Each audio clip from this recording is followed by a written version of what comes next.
Hello दोस्तों, स्वागत है आप सभी के अपने चैनल आर के एक्सपर्ट क्लासेस में। तो यदि आप भी 17 फरवरी को हिंदी का फाइनल परीक्षा देने वाले हैं तो अभी की इस क्लास में 17 फरवरी फाइनल परीक्षा के लिए हिंदी के हम लोग सब्जेक्टिव क्वेश्चन आंसर देखेंगे जो आपके 17 फरवरी हिंदी के फाइनल परीक्षा में पूछा जाएगा। तो आप लोग इस क्लास में अंत तक बने रहिएगा।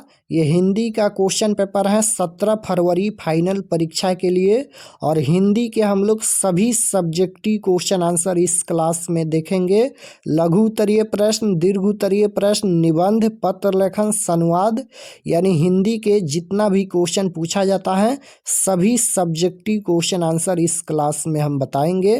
तो आप लोग शुरू से लेकर अंत तक इस क्लास को वॉच कीजिएगा। अगर आप लोग ये सभी क्वेश्चन देख लेते हैं, पढ़ लेते हैं, याद कर लेते हैं तो हिंदी के सब्जेक्टिव में भी 50 में 50 स्कोर आप कर सकते हैं। ये हिंदी का क्वेश्चन पेपर है। इस क्लास में हम लोग हिंदी के सभी सब्जेक्टिव क्वेश्चन आंसर देखेंगे, और ये हिंदी का सब्जेक्टिव क्वेश्चन का लास्ट क्लास है। विषय कोड यही रहेगा, प्रथम पाली में 101, द्वितीय पाली में 201 रहेगा। समय 3 घंटा 15 मिनट का मिलेगा और पूर्णांक 100 रहेगा। 100 नंबर का एग्जाम होगा, 50 नंबर का ऑब्जेक्टिव और 50 नंबर का सब्जेक्टिव। तो सबसे पहले हम लोग लघु उत्तरीय प्रश्न देख लेते हैं, उसके बाद दीर्घ उत्तरीय प्रश्न देखेंगे, और लास्ट में आपको बताएंगे कि आप लोग इसका PDF कहाँ से डाउनलोड कर सकते हैं। तो फर्स्ट क्वेश्चन यहाँ पर पूछा गया है, जाति प्रथा भारत की बेरोजगारी का एक प्रमुख और प्रत्यक्ष कारण कैसी बनी हुई है। तो इसका आंसर लिखना है कि भीमराव अंबेडकर ने श्रम विभाजन और जाति प्रथा में लिखा है। श्रम विभाजन और जाति प्रथा पाठ के लेखक कौन है? तो भीमराव अंबेडकर है। देखिए, सब्जेक्टिव क्वेश्चन पढ़ने से कई ऑब्जेक्टिव क्वेश्चन भी क्लियर हो जाएगा, इसलिए आप लोग इस सभी क्वेश्चन को ध्यान से पढ़िएगा। तो भीमराव अंबेडकर ने श्रम विभाजन और जाति प्रथा में लिखा है कि जाति प्रथा पेशे का दोषपूर्ण निर्धारित ही नहीं बल्कि मनुष्य को जीवन भर के लिए एक पेशों में बांध भी देती है। भले ही पेशा अनुपयुक्त या अपर्याप्त होने के कारण वह भूखों मर जाए, प्रतिकूल परिस्थितियों में भी मनुष्य को अपना पेशा बदलने की स्वतंत्रता न हो तो भूखे मरने के अलावा क्या रह जाता है। इस प्रकार पेशा परिवर्तन की अनुमति न देकर जाति प्रथा भारत में बेरोजगारी का एक प्रमुख व प्रत्यक्ष कारण बनी हुई है। तो क्वेश्चन नंबर 1 का आंसर यहाँ तक लिखना है। उसके बाद 2 नंबर क्वेश्चन है, भारतीय समाज में जाति श्रम विभाजन का स्वाभाविक रूप क्यों नहीं कही जा सकती हैं। तो इसका उत्तर है, भीमराव अंबेडकर ने श्रम विभाजन और जाति प्रथा निबंध में भारत में व्याप्त जाति प्रथा की निंदा की है। जाति भारतीय समाज में श्रम विभाजन का स्वाभाविक रूप नहीं कही जा सकती है क्योंकि यह मनुष्य की रुचि पर आधारित नहीं है। यह प्रथा पेशे की स्वतंत्रता का गला घोंट देती है और यह एक दूषित प्रथा हो गई है। स्वतंत्रता, समानता और भातृत्व का यह प्रथा हनन करती हैं। तो क्वेश्चन नंबर 2 का आंसर लिखना है यहाँ तक। उसके बाद 3 नंबर क्वेश्चन है कि खोखा किन मामलों में अपवाद था। खोखा ये किन मामलों में अपवाद था। तो सेन साहब का बेटा कौन है? तो खोखा है, और खोखा का यहाँ पर दूसरा नाम कासू भी है। तो सेन साहब का बेटा कासू यानी खोखा घर में बनाए गए नियमों के मामलों में अपवाद था। वह हमेशा अपने मन के अनुसार ही कार्य करता था, पर लड़कियों को ऐसी आज़ादी नहीं थी। यानी सेन साहब अपने बेटे खोखा को पूरा आज़ादी दिए थे, लेकिन लड़कियों को आज़ादी नहीं थी। तो इस प्रकार से इसका आंसर यहाँ तक लिखना है। सेन साहब अपने बेटे खोखा को बिजनेसमैन इंजीनियर बनाना चाहते थे। क्वेश्चन नंबर 4 पूछा गया है कि सीता का चरित्र चित्रण करे। ये वर्णिका भाग 2 का क्वेश्चन है। तो इसका उत्तर लिखना है, धरती कब तक घूमेगी। ये कहानी है धरती कब तक घूमेगी, और इसके लेखक कौन है? तो सामरदैया। तो धरती कब तक घूमेगी सामरदैया की सीता एक विधवा नारी थी। वह अत्यंत सहनशील थी, और यहाँ पर लिखा गया है, बहुएं हर समय विषपूर्ण बातें उससे बोलती थी। वह सब कुछ सह लेती थी। वह एकांकी पड़ती थी। बेटों ने एक एक महीने की पाली पर रखा था तो उसे कोई आपत्ति नहीं हुई। जब 50-50 रुपये प्रति माह देने पर तीनों बेटे राजी हुए तो उसका स्वाभिमान जाग उठा। वह अपना बोरिया बिस्तर लेकर घर से निकल पड़ी। सीता एक आदर्श माँ थी। तो यहाँ तक इसका उत्तर लिखना है। ये सभी कहानी जैसा है, आप लोग एक बार जरूर पढ़िएगा। 5 नंबर क्वेश्चन है, 20 के दांत कहानी का नायक कौन है? तर्कपूर्ण उत्तर दे। 20 के दांत कहानी का नायक कौन है, इसका उत्तर लिखना है। तो आचार्य नलिन बिलोचन शर्मा की कहानी 20 के दांत। 20 के दांत कहानी के लेखक कौन है? तो नलिन बिलोचन शर्मा है। तो आचार्य नलिन बिलोचन शर्मा की कहानी 20 के दांत का नायक मदन है। कासू इस कहानी का मुख्य पात्र है।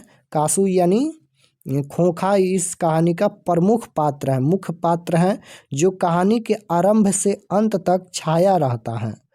वह जीवन के नियमों का अपवाद था। उसे अपने पिता की अमीरी का घमंड था। मदन एक गरीब किंतु निर्भीक और जीवट प्रवृत्ति का लड़का है। वह आत्मसम्मान प्रिय बालक है। इस कारण वह ड्राइवर की बातों का प्रतिरोध करता है। मदन ही कासू के घमंड रूपी विष के दांत को तोड़ता है। तो यहाँ तक इसका उत्तर लिखना है। उसके बाद क्वेश्चन नंबर 6 है कि बहादुर अपने घर से क्यों भाग गया था? तो एक बार बहादुर ने अपनी माँ की प्यारी भैंस को बहुत मारा। माँ ने भैंस की मार का काल्पनिक अनुमान करके एक डंडे से दुगुनी पिटाई कर दी। किसकी? बहादुर की। लड़के का मन माँ से फट गया और वह चुपके से 2 रुपया लिया और घर से भाग गया। तो इसका उत्तर यहाँ तक लिखना है। उसके बाद 7 नंबर क्वेश्चन है, लेखक अमरकांत को क्यों लगता है कि नौकर रखना बहुत जरूरी हो गया है, अथवा किन कारणों से बहादुर ने एक दिन लेखक का घर छोड़ दिया? बहादुर शीर्षक कहानी के अनुसार लिखे। इसमें 2 क्वेश्चन है, दोनों क्वेश्चन का सेम है, दोनों क्वेश्चन का आंसर सेम है। यानी पहला क्वेश्चन यहाँ पर है और दूसरा क्वेश्चन ये है, दोनों क्वेश्चन का आंसर एक ही है। तो इसका उत्तर है कि एक दिन लेखक के घर आए रिश्तेदार ने बहादुर पर चोरी का आरोप लगा देता है। चोरी का आरोप कौन लगाते हैं? लेखक के रिश्तेदार। तो एक दिन लेखक के घर आए रिश्तेदार ने बहादुर पर रुपये चोरी का आरोप लगा देते हैं। गलत आरोप के कारण बहादुर इनकार कर दिया, फिर भी उसे डराया धमकाया और पीटा जाता है। इस घटना के बाद बहादुर की काफ़ी डांट मार खाने लगा और घर के सभी लोग कुत्ते की तरह धुरधुराया करते। किशोर तो जैसे उसकी जान के पीछे पड़ गया था। ईमानदार बहादुर को इस घटना पर अत्यंत क्षोभ होता है और वह लेखक का घर छोड़कर चला जाता है। बहादुर पर 11 रुपये चोरी का आरोप लगा था और चोरी का आरोप लगने पर बहादुर ने लेखक का घर छोड़ दिया। उसके बाद 8 नंबर क्वेश्चन है यहाँ पर, बिरजू महाराज अपना सबसे बड़ा जज अपनी माँ को क्यों मानते थे? तो इसका उत्तर लिख लीजिएगा, यहाँ तक देख सकते हो। पिताजी के निधन के बाद बिरजू महाराज को आगे बढ़ाने में बहुत बड़ा हाथ उनकी माँ का था। जब भी अम्मा नाच देखती थी तो बिरजू महाराज पूछते थे कहीं गलत तो नहीं कर रहा है और बाबूजी वाला ढंग या नहीं, कहीं गड़बड़ी तो नहीं हो रही है। तब अम्मा बताती थी तुम अपने बाबूजी की तस्वीर हो। इस प्रकार अम्मा उनका उत्साहवर्धन करते रहती थी, इसलिए बिरजू महाराज अपना सबसे बड़ा जज अपनी माँ को मानते थे। तो यहाँ तक इसका उत्तर है। उसके बाद है, मछली और दीदी में क्या समानता दिखाई पड़ी, स्पष्ट करें। तो इसका उत्तर है, आदमी के चपेट में आने पर मछली कटने के लिए मजबूर थी। पानी नहीं रहने के कारण गमछे में लिपटी मछली लहरा रही थी। दीदी कमरे में करवट लिए पहनी हुई साड़ी को सिर से ओढ़े सिसक रो रही थी। हिचकी लेते हुए दीदी का पूरा शरीर सिहर रहा था। तो यहाँ तक इसका उत्तर लिखना है। उसके बाद 10 नंबर क्वेश्चन है, शिक्षा का ध्येय गांधी जी क्या मानते थे और क्यों? तो इसका उत्तर है, शिक्षा का ध्येय गांधी जी चरित्र निर्माण को मानते थे। यह साक्षरता से ज़्यादा महत्वपूर्ण है। किताबी ज्ञान तो उस बड़े उद्देश्य का एक साधन मात्र है। गांधी जी का मानना है कि अगर हम व्यक्ति चरित्र निर्माण करने में सफल हो जाएंगे तो समाज अपना काम आप संभाल लेगा। इस प्रकार जिन व्यक्तियों का विकास हो जाएगा उनके हाथों में समाज के संगठन का काम सौंपा जा सकता है। तो यहाँ तक इसका उत्तर है। उसके बाद 11 नंबर क्वेश्चन है, गांधी जी बढ़िया शिक्षा किसे मानते हैं? शिक्षा और संस्कृति पाठ के अनुसार लिखे। तो अहिंसक प्रतिरोध को गांधी जी सबसे उदात्त और बढ़िया शिक्षा कहते हैं। उनके अनुसार यह शिक्षा बच्चों को मिलने वाली साधारण अक्षर ज्ञान की शिक्षा के बाद नहीं पहल होनी चाहिए। 12 नंबर क्वेश्चन देखिए, पूछा गया है यहाँ पर, कवि किसके बिना जगत में जन्म व्यर्थ मानता है? तो इसका उत्तर यहाँ तक लिख लीजिएगा। उसके बाद 13 नंबर क्वेश्चन है, कृष्ण को चोर क्यों कहा गया? और कवि का अभिप्राय स्पष्ट करे। तो इसका उत्तर भी लिख लीजिएगा। यहाँ पर हम क्वेश्चन दिखा देते हैं। 14 नंबर क्वेश्चन है, कवि अपने आशयों को कहाँ पहुँचाना चाहते हैं और क्यों? तो इसका उत्तर लिखा गया है। 15 नंबर है, छाए दिशाहीन सब और क्यों पड़ती हैं, स्पष्ट करे। तो इसका उत्तर लिखा गया है। उसके बाद 16 नंबर क्वेश्चन है, कवि जीवनानंद दास किस तरह के बंगाल में एक दिन लौटकर आने की बात करते हैं? तो इसका उत्तर यहाँ पर लिखा गया है। 17 है कि कवि को वृक्ष बूढ़ा चौकीदार क्यों लगता था?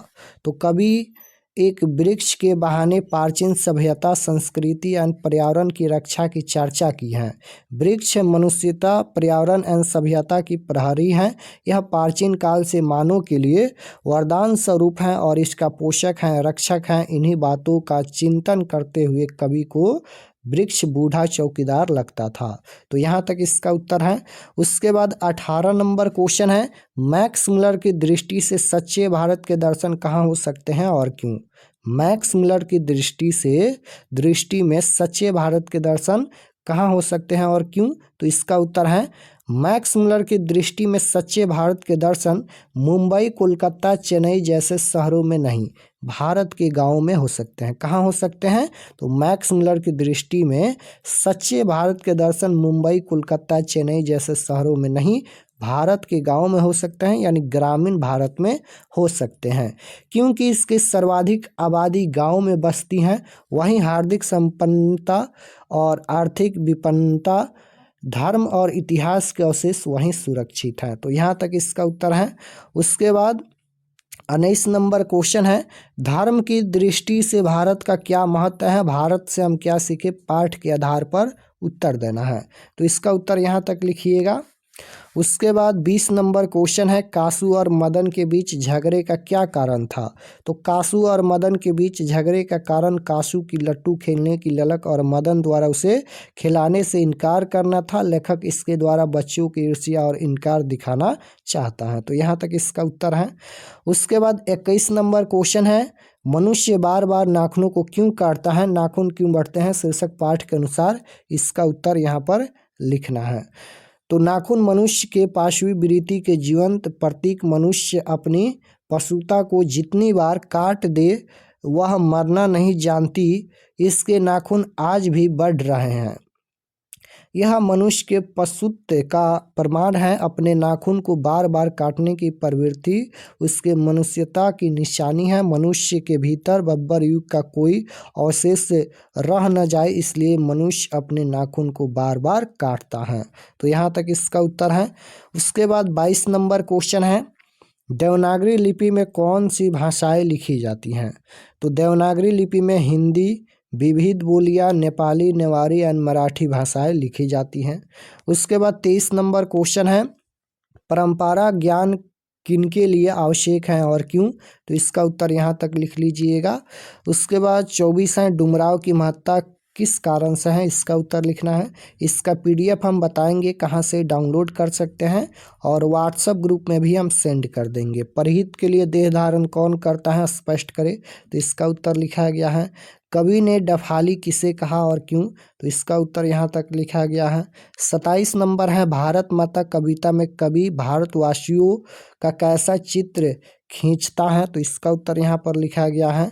उसके बाद 28 नंबर है भारत माता अपने ही घर में प्रवासिनी क्यों बनी हुई है। तो इसका उत्तर यहाँ तक लिखिएगा।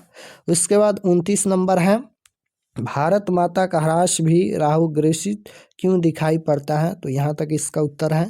30 नंबर क्वेश्चन है कवि प्रेमघन को भारत में भारतीयता क्यों नहीं दिखाई पड़ती है। तो इसका उत्तर लिखा गया है कि कवि प्रेमघन जब भारत भूमि पर दृष्टिपात करते हैं तो पाते हैं कि चारों ओर लोग अंग्रेजी वेशभूषा में रहन सहन रीति रिवाज भी लोगों का विदेशी जैसा हो गया है। घर द्वार भी लोग विदेशी शैली के बनाने लगे हैं। लोगों को हिंदी बोलने में शर्म और अंग्रेजी बोलने में संभाषण करने का बोध होता है। लोग हिंदुस्तानी नाम से घृणा करते हैं। इस प्रकार कवि को भारत में कहीं पर भारतीयता दिखाई नहीं पड़ती है। तो यहाँ तक इसका उत्तर है। उसके बाद क्वेश्चन नंबर 31 है कि देवता मिलेंगे खेतों में खलिहानों में पंक्ति के माध्यम से कवि किस देवता की बात करता है और क्यों। तो इसका उत्तर यहाँ तक लिखा गया है। 32 नंबर क्वेश्चन है हिरोशिमा में मनुष्य की साखी के रूप में क्या है। तो इसका उत्तर है कि सचिनानंद हीरानंद वत्सायन अज्ञाय रचित कविता हिरोशिमा। हिरोशिमा कविता के कवि कौन है। तो सचिनानंद हीरानंद वत्सायन अज्ञाय है। आधुनिक सभ्यता की दुर्दांत मानवीय विभीषिका का चित्रण करती हैं। यह कविता आने वाले युग के लिए एक चेतावनी भी है। हिरोशिमा में मनुष्य का राचा हुआ सूरज परमाणु बम मनुष्य को ही सोख गया। उसके बाद 33 नंबर क्वेश्चन है बेटे के आंसू कब आते हैं और क्यों। या सृष्टि विकास की कथा क्या है। अथवा में कावित्री के अनुसार बेटे को आंसू कब आता है और क्यों। तो यहाँ तक इसका उत्तर है। उसके बाद क्वेश्चन नंबर 34 है हमारी नींद कविता में कवि किनका और क्यों जिक्र करता है। तो इसका उत्तर यहाँ पर लिखा गया है। उसके बाद हिंदी के वर्णिका भाग 2 का ये क्वेश्चन पूछा गया है पपाती कौन थी और वह शहर क्यों लाई गई थी। तो इसका उत्तर यहाँ पर लिखा गया है पपाती तमिलनाडु के एक गांव की महिला वल्ली अम्माल की बेटी थी। उसे बुखार आ गया। जब वल्ली अम्माल उसे लेकर गांव के प्राइमरी हेल्थ सेंटर में दिखाने गई तो वहां के डॉक्टर ने अगले दिन सुबह ही जाकर नगर के बड़े अस्पताल में दिखाने को कहा। बस पपाती को लेकर सुबह की बस से नगर के बड़े अस्पताल में दिखाने पहुंच गई। तो यहाँ तक इसका उत्तर लिखना है। उसके बाद 36 नंबर क्वेश्चन है मगम्मा की बहू ने विवाद निपटाने में पहल क्यों की। अथवा बहू ने सास को मनाने के लिए कौन सा तरीका अपनाया। तो इसका उत्तर यहाँ पर लिखा गया है। देख लीजिए इस प्रकार से इसका उत्तर लिखिएगा। उसके बाद क्वेश्चन नंबर 37 है रगम्पा कौन था और वह मगम्मा से क्या चाहता था। तो इसका उत्तर लिखा गया है यहाँ पर रगम्पा मगम्मा के गांव का जुआरी आदमी था और मगम्मा से पैसे चाहता था।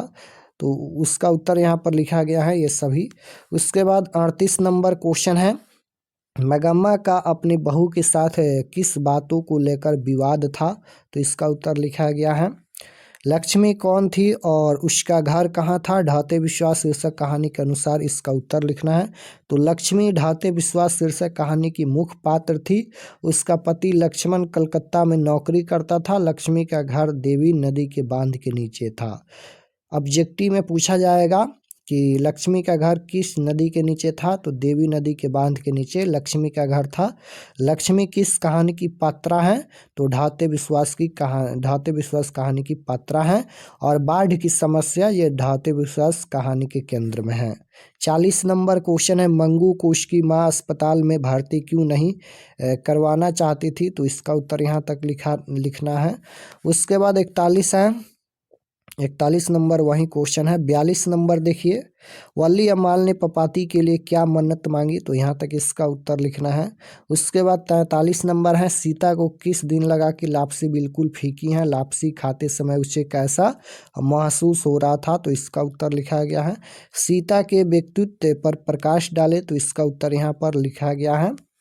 उसके बाद दीर्घ उत्तरीय प्रश्न देखिए, ये दीर्घ उत्तरीय प्रश्न है जो आपके परीक्षा में 5 अंक में पूछा जाता है। तो 45 नंबर क्वेश्चन यहाँ पर पूछा गया है, लेखक किस विडमाना की बात करते हैं? लेखक किस विडमाना की बात करते हैं? तो इसका उत्तर लिखा गया है, लेखक भीमराव अम्बेडकर 1891 से 1956 से श्रम विभाजन और जाति प्रथा शीर्षक निबंध में श्रम विभाजन के नाम जीवित रखी गई जाति प्रथा की निंदा की है। उन्होंने लिखा है कि यह विडमाना की बात है कि इस युग में भी जातिवाद के पोषकों की कमी नहीं है। समर्थन का एक आधार यह कहा जाता है कि आधुनिक सभ्य समाज कार्य कुशलता के लिए श्रम विभाजन को आवश्यक मानता है, और चूंकि जाति प्रथा भी श्रम विभाजन का दूसरा रूप है, इसलिए इसमें कोई बुराई नहीं है। इस तर्क के संबंध में पहली बात तो यही आपत्तिजनक है कि जाति प्रथा श्रम विभाजन के साथ साथ श्रमिक विभाजन का भी रूप लिए हुए हैं। यह जाति प्रथा उच्च नीच का विभेद भी करती हैं, यह निंदनीय है। तो यहाँ तक इसका उत्तर है, ये दीर्घ उत्तरीय प्रश्न है। उसके बाद क्वेश्चन नंबर 46 यहाँ पर पूछा गया है कि सेन साहब मदन कासू और गिरधर का चरित्र चित्रण करे। तो इसका उत्तर लिखा गया है, आचार्य नलिन बिलोचन शर्मा की कहानी। विष के दांत शर्मा जी की यह अत्यंत सशक्त और प्रभावशाली कहानी है। यह कहानी मध्यम वर्ग के अनेक अंत विरोधों को उजागर करती हैं। कहानी का जैसा ठोस सामाजिक संदर्भ वैसा ही स्पष्ट मनोवैज्ञानिक आशय भी आर्थिक कारणों से मध्यम वर्ग के भीतर ही एक और सेन साहब जैसे एक श्रेणी उभरती हैं जो अपनी महत्वाकांक्षाओं और सफ़ेद पोशी के भीतर लिंग भेद कुंस्कार छिपाए हुए हैं। तो दूसरी ओर गिरधर जैसी नौकरी पेशा निम्न मध्यम वर्गीय व्यक्ति की श्रेणी है जो अनेक तरह की थोपी गई बंदियों के बीच भी अपने अस्तित्व को बहादुर एवं साहस के साथ बचाए रखने के लिए संघर्षरत हैं। उसके बाद सेन साहब अमीर वर्ग के प्रतिनिधि हैं। वे कार्य रखते हैं, वे बेटे बेटियों का पालन पोषण रईसी के साथ करते हैं। गरीबों को प्रति उनकी संवेदनशीलता शून्य है। वे विष के दांत रखने वाले कासू के पिता हैं। मदन इस कहानी का नायक है। वह खोखा की पिटाई कर देता है, वह खोखा के विष के दांत तोड़ डालता है, उसे जुर्माना भी सहना पड़ता है, झोपड़ी खाली करनी पड़ती है, पिता की नौकरी छूट जाती है, फिर भी नायक मदन को उसके पिता गिरधर को इसकी परवाह नहीं है। उसके बाद कासू सेन साहब का बेटा है। कासू यानी खोखा ये सेन साहब का बेटा है। वह टेढ़िया है और वह मदन से भिड़ जाता है, लेकिन उसे पिटाई खाना पड़ता है। वह पढ़ता लिखता नहीं है, उसे टोकाई सहनी पड़ती है। वह अमीर घर का प्रतिनिधि खलनायक है, नायक प्राप्त करने की क्षमता उसमें नहीं है। उसके बाद 47 नंबर क्वेश्चन है, लेखक ने नया सिकंदर किसे कहा? ऐसा कहना उचित है, लेखक का अभिप्राय स्पष्ट करे। तो इसका उत्तर यहाँ तक लिखिएगा। प्रसंग व्याख्या करे, व्याख्या करने का भी पूछा जाता है, सब प्रसंग व्याख्या करना है। तो देखिए ये क्वेश्चन पूछा गया है व्याख्या में कि बरसते पानी में खड़े होकर झोले का मुंह आकाश की तरफ फैलाकर मैंने खोल दिया ताकि आकाश का पानी झोले के अंदर पड़ी मछलियों पर पड़े।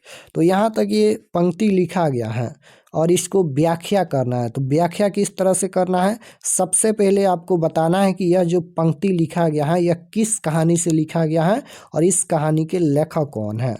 तो इसका उत्तर है कि प्रस्तुत पंक्तियाँ विनोद कुमार शुक्ल रचित कहानी मछली से उद्धत है। यानी यह जो पंक्ति लिखा गया है ये मछली कहानी से लिखा गया है और मछली कहानी के लेखक कौन है, तो विनोद कुमार शुक्ल हैं। तो इस प्रकार से यहाँ तक व्याख्या करना है। उसके बाद 49 नंबर क्वेश्चन है, बिस्मिल्लाह खां का मतलब बिस्मिल्लाह खां की शहनाई इस रूप में बिस्मिल्लाह खां का परिचय पठित पाठ के आधार पर दे। तो इसका उत्तर लिखिएगा। उसके बाद 50 है कि मेरा धर्म कैद खाने का धर्म नहीं है। यहाँ पर स्पष्ट करना है, यानी यहाँ पर व्याख्या करना है, तो इसका उत्तर लिखिएगा। उसके बाद 51 नंबर क्वेश्चन है, व्याख्या करें। व्याख्या करना है। क्वेश्चन है, मन पावन चित चोर पलक ओट नहीं करी सको। तो बताना है सबसे पहले कि ये जो पंक्ति लिखा गया है किस चैप्टर से लिखा गया है। तो प्रस्तुत पंक्ति कवि रसखान द्वारा लिखित कविता प्रेम आईनी श्री राधिका से लिया गया है। प्रस्तुत पंक्ति के माध्यम से कवि राधा कृष्ण के रूप चंद्र की विशेषता पर प्रकाश डाले हैं। इस प्रकार से लिखना है, इसका उत्तर यहाँ तक। 52 नंबर क्वेश्चन देखिए, व्याख्या करना है। यहाँ पर भी व्याख्या करना है। दो राह समय के रथ का घर घर नाद सुनो सिंहासन खाली करो की जनता आती है। तो यहाँ तक इसका उत्तर लिखना है। उसके बाद ये 53 नंबर क्वेश्चन है, व्याख्या करना है। निम्नलिखित पदांश की सप्रसंग व्याख्या कीजिए। एक मक्खी का जीवन कर्म पूरा हुआ, कई शिशु पैदा हुए और उसमें से कई तो मारे भी गए दंगे आगजनी और बमबारी में। तो इसका उत्तर लिखना है, व्याख्या करना है। उसके बाद 54 नंबर क्वेश्चन है, हमारी नींद कविता के शीर्षक की सार्थकता पर विचार करें। उसके बाद है, कहानी ढाते विश्वास के शीर्षक की सार्थकता पर विचार करें। ये सभी दीर्घ उत्तरीय प्रश्न है। तो ये हो गया लघु उत्तरीय प्रश्न और दीर्घ उत्तरीय प्रश्न। अब यहाँ पर निबंध देखिए, यहाँ पर निबंध लेखन है। निबंध जो आपकी परीक्षा में पूछा जाता है, तो सबसे पहले होली पर यहाँ पर निबंध है। होली पर निबंध लिखना है। तो देखिए यहाँ पर होली पर कैसे आप लोग निबंध लिखेंगे। तो सबसे पहले विषय लिखना है। प्रवेश होली हास उल्लास एवं रंग और मस्ती का त्यौहार है। होली का आरंभ वसंत पंचमी से ही शुरू हो जाता है। पेड़ पौधे हंसने लगते हैं। मलयालिन पर्वत से आती वसंती हवा तन में नई ऊर्जा और मन में उमंग भरते लगती हैं। गीत के भोल उमड़ने लगते हैं। घरों में खलिहानों में चौपालों में ढोल बजने लगते हैं। झाल झंझनाने लगते हैं। बाहर गए लोग घर आने लगते हैं। तो सबसे पहले विषय के बारे में लिखना है। होलिका दहन के बारे में लिखना है। महत्व के बारे में लिखना है कि इसका क्या महत्व है। उसके बाद लास्ट में यहाँ पर उपसंहार के बारे में लिखना है।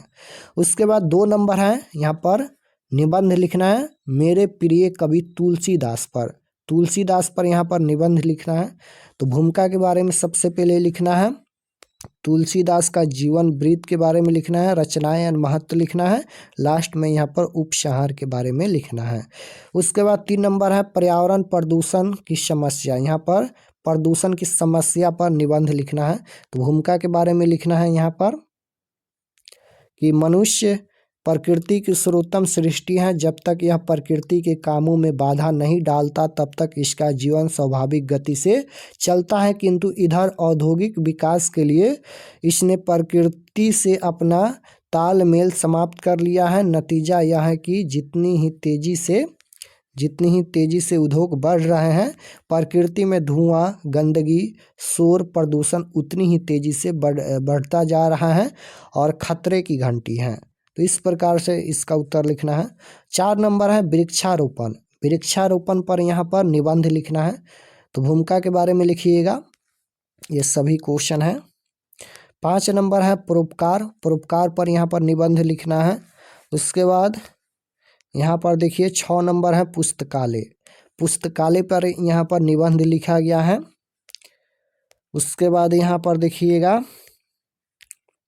7 नंबर है, सरस्वती पूजा। सरस्वती पूजा पर यहाँ पर निबंध लिखा गया है। उसके बाद यहाँ पर महात्मा गांधी। महात्मा गांधी पर निबंध यहाँ पर लिखा गया है। ये सभी पॉइंट हैं भूमिका के बारे में। बाल्यकाल राजनीति महत्ता और उपसंहार, ये सभी विचार बिंदु हैं, यानी ये सभी पॉइंट में निबंध लिखना है। उसके बाद भूमिका के बारे में लिखा गया है। उसके बाद यहाँ पर 9 नंबर है, खेल का महत्व। खेल के महत्व पर यहाँ पर निबंध लिखना है। तो निबंध लिखा गया है, देख लीजिए। इसका PDF हम अभी व्हाट्सएप ग्रुप में सेंड कर देते हैं, तो आप लोग व्हाट्सएप ग्रुप ज्वाइन कर लीजिएगा। कंप्यूटर पर यहाँ पर निबंध लिखा गया है। कंप्यूटर पर निबंध लिखना है आपको। उसके बाद आवेदन पत्र। उसके बाद यहाँ पर आवेदन पत्र लिखना है। आवेदन पत्र आपके परीक्षा में 5 अंक में पूछा जाता है और आवेदन पत्र लिखना है या फिर संवाद लिखना है। आपके परीक्षा में 2 क्वेश्चन पूछा जाएगा, दोनों में से एक क्वेश्चन का आंसर देना है। आवेदन पत्र लिखना है या फिर संवाद लिखना है। तो यहाँ पर ये आवेदन पत्र है। पहला नंबर क्वेश्चन है आवेदन पत्र में कि अपने विद्यालय के प्रधानाध्यापक प्रधानाचार्य को अवकाश के आवेदन पत्र लिखिए अथवा अपने प्रधानाध्यापक को 5 दिनों की छुट्टी के लिए आवेदन पत्र लिखिए। आवेदन पत्र लिखना है तो इस प्रकार से आवेदन पत्र लिखना है। सेवा में प्रधानाध्यापक केंद्रीय विद्यालय, यहाँ पर विद्यालय का नाम लिखिएगा और इस प्रकार से किस लिए आप 5 दिन की छुट्टी ले रहे हैं उसके बारे में लिखना है। और यहाँ पर आपका आज्ञाकारी छात्र, यहाँ पर अपना नाम लिखना है और कक्षा लिखना है और यहाँ पर डेट भी लिख दीजिएगा। उसके बाद 2 नंबर है यहाँ पर कि अपने प्रधानाध्यापक के पास एक आवेदन पत्र लिखे जिसमें विद्यालय की साफ सफाई करवाने का निवेदन किया गया हो। तो इसका उत्तर है कि सेवा में प्रधानाध्यापक महोदय, यहाँ पर अपना विद्यालय का नाम लिखिएगा, विषय विद्यालय में साफ सफाई की व्यवस्था करने के संबंध में लिखना है। महाशय, सबने निवेदन है कि मैं आपके विद्यालय का नियमित छात्र हूँ। विद्यालय परिसर में हर जगह गंदगी फैला हुआ है। कक्षाओं में प्रतिदिन सफाई नहीं होता है जिससे बच्चे के स्वास्थ्य पर प्रतिकूल प्रभाव पड़ रहा है। बच्चे हमेशा बीमार हो जाते हैं। अतः श्रीमान से अनुरोध है कि विद्यालय में समुचित सफाई की व्यवस्था करने की कृपा की जाए ताकि बच्चों का स्वास्थ्य प्रभावित न हो। उसके बाद दिनांक लिखिएगा, आपका आज्ञाकारी छात्र, अपना नाम लिखिएगा, वर्ग लिखिएगा। तो इस प्रकार से आवेदन पत्र लिखना है। उसके बाद 3 नंबर है कि अपने पिता के पास एक पत्र लिखे जिसमें आपकी वार्षिक परीक्षा की तैयारी का वर्णन हो। आवेदन पत्र लिखना है तो यहाँ पर इस प्रकार से आवेदन पत्र लिखिएगा। उसके बाद 4 नंबर है अपने प्रधानाध्यापक के पास एक आवेदन पत्र लिखे, यहाँ पर लिखना है जिसमें परीक्षा शुल्क माफ़ करने का निवेदन किया गया हो। तो इस प्रकार से इसका उत्तर लिखना है। उसके बाद यहाँ पर 5 नंबर है कि अपने छोटे भाई को जन्मदिन के उपलक्ष्य में एक बधाई पत्र लिखे। यहाँ पर बधाई पत्र लिखना है तो इस प्रकार से लिखना है। उसके बाद संवाद लेखन, यहाँ पर ये संवाद लेखन है तो यहाँ पर क्वेश्चन नंबर 1 है संवाद में। संवाद कैसे लिखा जाता है तो 2 छात्र के बीच संवाद लिखे पूछा जाता है। यहाँ पर देखिए इंटरनेट की उपयोगिता के बारे में 2 छात्रों के बीच संवाद लिखे। 2 दोस्त 2 छात्र के बीच इस प्रकार से संवाद लिखना है। तो देखिए यहाँ पर ये पहला छात्र है, ये दूसरा छात्र है। पहला छात्र बोलेगा यहाँ पर, फिर दूसरा छात्र बोलेगा। तो इस प्रकार से यहाँ पर इंटरनेट की उपयोगिता के बारे में संवाद लिखना है। तो सुप्रभात मित्र, पढ़ाई कैसी चल रही है, ये पहला छात्र बोलेगा। फिर यहाँ पर ये दूसरा छात्र, सुप्रभात मित्र, अभी भी मेरी पढ़ाई इंटरनेट के माध्यम से ऑनलाइन ही चल रही हैं। तो इस प्रकार से इसका उत्तर लिखना है, संवाद लिखना है यहाँ तक। उसके बाद प्रदूषण की समस्या को केंद्र में रखते हुए 2 मित्रों के बीच संवाद लिखे। यहाँ पर 2 मित्रों के बीच संवाद लिखना है। प्रदूषण की समस्या को केंद्र में रखते हुए, यानी प्रदूषण पर संवाद लिखना है। तो इसका उत्तर है, ये पहला मित्र है, ये दूसरा, यहाँ पर नाम लिखा गया है। फिर पहला बोलेगा, फिर यहाँ पर दूसरा बोलेगा।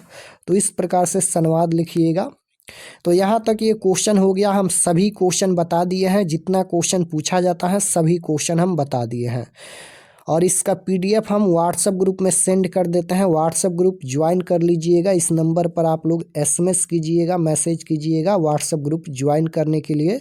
या फिर चलिए हम आपको बताते हैं कि आप लोग इसका PDF कहाँ से डाउनलोड कर सकते हैं। डाउनलोड करके ये सभी क्वेश्चन आप लोग एक बार ज़रूर पढ़िएगा। अगर आप लोग ये सभी क्वेश्चन तैयार कर लेते हैं तो सब्जेक्टिव में भी 50 में 50 सही कर सकते हैं। और चैनल पर नए होंगे तो चैनल को ज़रूर सब्सक्राइब कर लेना ताकि आने वाले नेक्स्ट क्लास आपके पास ज़रूर पहुँचे। तो सभी सब्जेक्ट का क्वेश्चन पेपर PDF डाउनलोड करने के लिए गूगल पर चले आना है और आपको सर्च करना है RK एक्सपर्ट क्लासेस। इसी चैनल का नाम आपको गूगल में सर्च करना है RK एक्सपर्ट क्लासेस। तो जैसे ही गूगल पर सर्च करेंगे RK एक्सपर्ट क्लासेस तो आपके सामने इस प्रकार से फर्स्ट पेज आएगा, इस पर आपको क्लिक करना है। क्लिक करने के बाद ये ओपन हो जाएगा। ओपन होने के बाद आपको नीचे आना है क्लास 10th के सेक्शन में। तो यहाँ पर ये क्लास 10th का सेक्शन है और इसमें सभी सब्जेक्ट का क्वेश्चन पेपर है। यहाँ पर देखिएगा class 10th all subject question paper 2026 PDF download, इस पर आपको क्लिक करना है। PDF डाउनलोड यहाँ पर हिंदी का दिया गया है, साइंस का दिया गया है, सोशल साइंस का दिया गया है। तो यहाँ से आकर भी आप लोग क्वेश्चन पेपर देख सकते हैं, डाउनलोड कर सकते हैं।